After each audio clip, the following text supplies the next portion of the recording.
Let's take one of the most charismatic and most beloved X-Men character of all time and build Gambit in Dungeons & Dragons. Jumping in and starting with the race, Gambit is a mutant, and that means he's a little different than most other humans. So we're going to choose the lineage human variant. This gives us a skill right off the bat, so we're going to take Sleight of Hand. You're pretty good with a deck of cards, so being able to manipulate those cards very easily comes with Sleight of Hand. You also get a feat right away when you choose to be a human variant. And you might be assuming I would immediately go with Cartomancer, but there's actually a requirement for Cartomancer, which is a special feat solely around having a deck of cards, but it has a requirement that you're at least 4th level and a spellcaster. And we're just starting off, so we haven't hit that 4th level yet. So we're actually going to take Spell Sniper. You are very good at throwing cards, and I want to increase the range of that card throwing ability. And Spell Sniper makes it so whenever you have to make an attack roll as part of your spell attack, you can actually increase the range by double. That spell attack ignores most cover, and you can learn one cantrip that requires a spell attack roll. But you have to make sure that whatever spell list you're grabbing it from, you make sure to use the appropriate spellcasting modifier. And we're definitely going to be boosting up our charisma. So with the idea that we're throwing a lot of cards and those cards spray out and explode, they do a ton of force damage. They're very explosive. They are very impactful. And I think a great way to exemplify this is with the cantrip Eldritch Blast.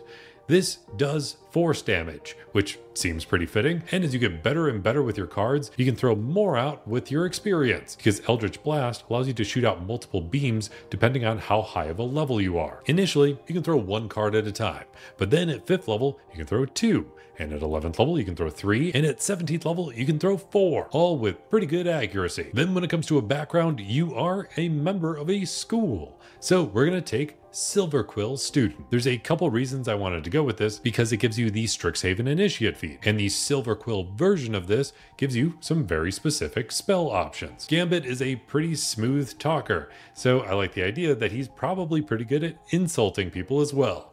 This allows us to get the cantrip Vicious Mockery. You also throw out some big glowing objects that wind up damaging people, so we get to grab the cantrip Sacred Flame, and going along with the same idea, you get a 1st level spell, so we're going to grab Guiding Bolt. This background also gives us 2 skills, so we're going to grab Arcana and Intimidation. Then when it comes to the stats, we're going to have a point spread that looks like this, focusing very heavily on our charisma.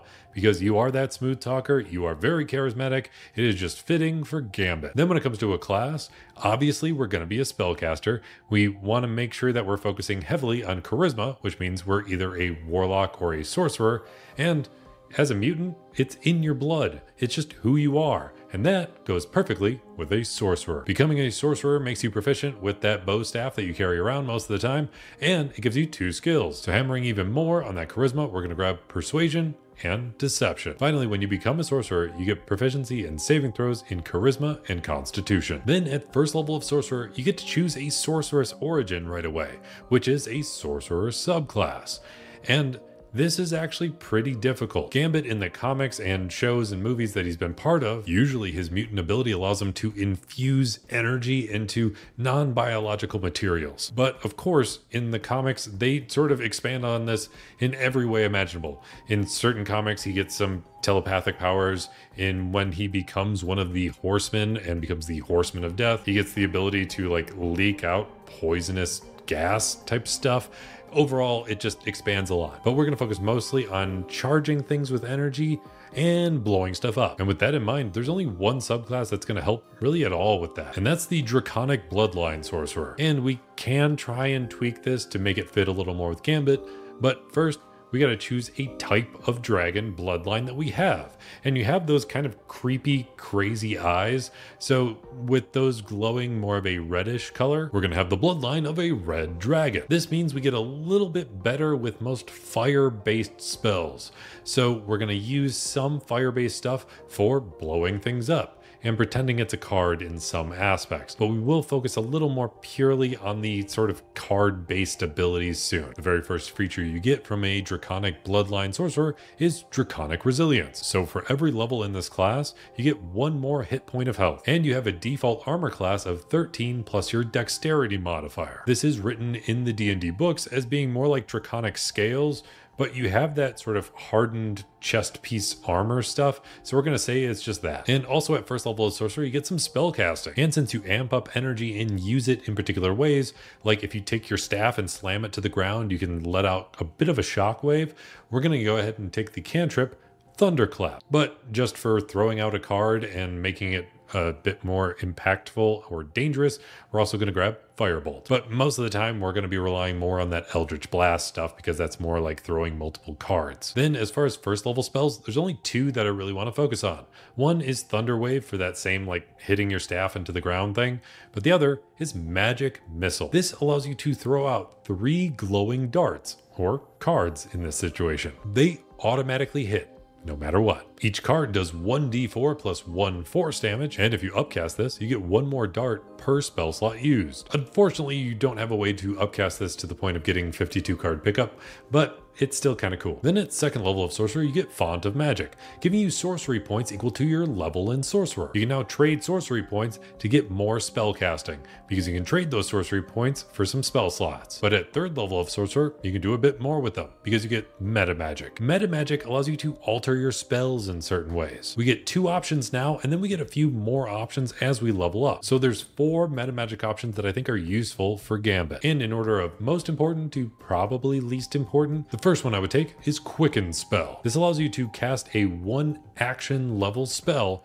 as a bonus action. Then I would take Twin Spell. So now a single target spell, now you can target 2 creatures. Then I would take Heighten Spell, because if you have a big explosion that you're going to do, a lot of enemies are going to have to do a saving throw against that. And Heighten Spell allows you to force those enemies to have disadvantage on it. And then finally, you already have Spell Sniper, so you can throw cards pretty far, and I kind of just feel like amping that up. So the last one I would grab is Distance Spell, allowing you to double the distance of any spell that you're casting. And even if it's a touch-based spell, it now has a range of 30 feet.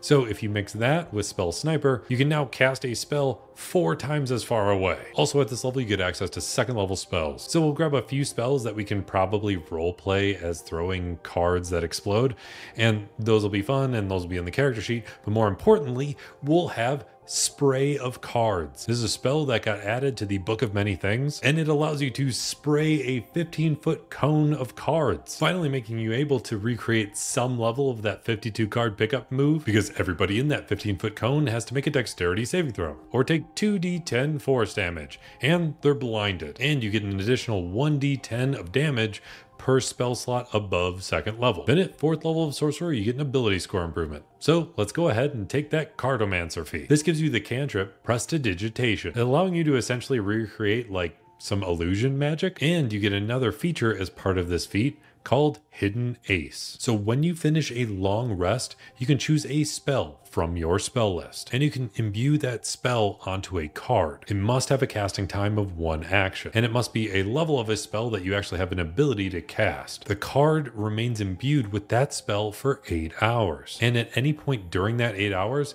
you can use a bonus action to take out that card and cast that spell directly from it. So that means if you wind up getting to a high level caster and wanted to do something like Wish, for example, you can basically cast Wish as a bonus action. And more notably, it doesn't use the spell slot when you imbue it with magic. So that means if you wanted to use a 9th level spell with this feature, you can do 2 9th level spells in a day. Then at 5th level of sorcery, you get access to 3rd level spells, which if we want a big explosion, like you're throwing a much larger object, we're just gonna grab Fireball. It's Fireball. You don't want to miss out on Fireball. And then at 6th level of sorcery, you get another feature from your Draconic bloodline called Elemental Affinity. So since we chose a red dragon, anytime you deal fire damage as part of any of your spells, you can add your Charisma modifier to that damage. And if you really want, you can spend 1 sorcery point to give yourself resistance to that fire damage. But your resistance is only going to be there for 1 hour. Then at 7th level of sorcerer, you get access to 4th level spells. But there's really not that many that'll actually help us as Gambit. so we're going to wind up skipping it. And just make sure you upcast any of your other spells. Although if you can think of any that would work really well for Gambit, let me know in the comments. Then at 8th level of Sorcerer, you get an ability score improvement. So we're going to go ahead and boost up that Charisma by 2 points. Then at 9th level of Sorcerer, you get access to 5th level spells. So just with the idea of throwing a whole bunch of cards around, we're going to grab Animate Objects. Then at 10th level of Sorcerer, you get another one of those meta magic options. And then at 11th level of Sorcerer, you get access to 6th level spells. And just imagine that you're charging up a card really strong and you hit somebody dead on. What's going to happen? They're going to get disintegrated. And that's the spell we're going to grab. This spell does 10d6 plus 40 force damage. And if a creature dies from this, they are straight up disintegrated, making it really hard to resurrect them. Basically, the only way to bring somebody back from being disintegrated is with the spell True Resurrection or Wish, which are very high level spells to use. Then at 12th level of Sorcerer, you get access to another ability score improvement. So we're going to go ahead and max out that Charisma finally. Then at 13th level of Sorcerer, you get access to 7th level spells. And most of the time, when you throw out something that's gonna explode, it's kind of on a bit of a timer, almost like you're throwing a grenade. And if you want something that has a bit of a delay to it, we're going to grab the spell Delayed Blast Fireball. So now you can actually throw out a mote of energy that then later explodes, which feels a little closer to what Gambit's abilities are. But we're also going to grab the spell Prismatic Spray. This allows you to throw out a whole bunch of colors at once, and the crazy shiny cards you're throwing feel pretty fitting for that. Each creature in a 60-foot cone has to make a dexterity saving throw, and then you roll a d8 and see what kind of damage pops out, because the ever-changing colors of the cards are going to create different types of damage, and it might even do other effects like restraining a creature, or possibly even blinding them. Overall, it's kind of a cool, fun spell. It's surprising that it's a 7th level spell, but either way, it's fun to play around with. Then at 14th level of Sorcerer, you get another feature from your subclass, and this is Dragon Wings. It basically allows you to fly pretty easily, which might not fit very well for Gambit, but you got it anyways. At 15th level, you get 8th level spells. And again, there wasn't really much that was going to fit very well for Gambit, so we're mostly going to use this to upcast other spells. Then at 16th level of Sorcerer, you get another ability score improvement.